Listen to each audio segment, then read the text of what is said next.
ସବ୍ୟସାଚୀଟା 10 kilo. ବୈତରଣୀର ଶାଖା ନଦୀ କାଳିରେ ଯେଉଁ ଘାଇ ସୃଷ୍ଟି ହେଇଛି ବର୍ତ୍ତମାନ କ'ଣ ଅବସ୍ଥା ବର୍ତ୍ତମାନ ଲୋକଙ୍କ ସମସ୍ୟା କ'ଣ ଅସୁବିଧା କ'ଣ?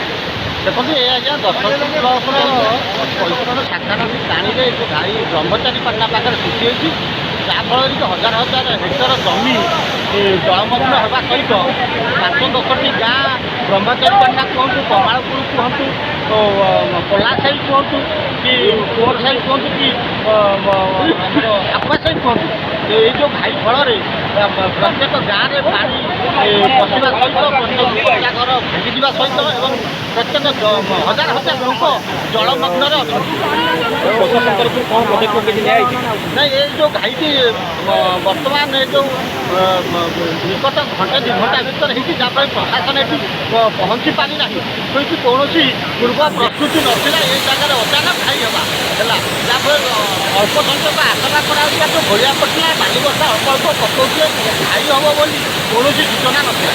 ବର୍ତ୍ତମାନ ତ 1 ଘଣ୍ଟା ଉର୍ଦ୍ଧ୍ୱ ସମୟ ହେଲା ଘାଇ ସୃଷ୍ଟି ହେଲାଣି, ବର୍ତ୍ତମାନ ସୁଦ୍ଧା ସେଥିପାଇଁ କିଛି ପ୍ରଶାସନ ପ୍ରସ୍ତୁତି କରିଛି କି? ପ୍ରଶାସନର କୌଣସି ଅଧିକାରୀ ବର୍ତ୍ତମାନ ପର୍ଯ୍ୟନ୍ତ ଏ ଜାଗାରେ ପହଞ୍ଚି ପାରିନାହାନ୍ତି।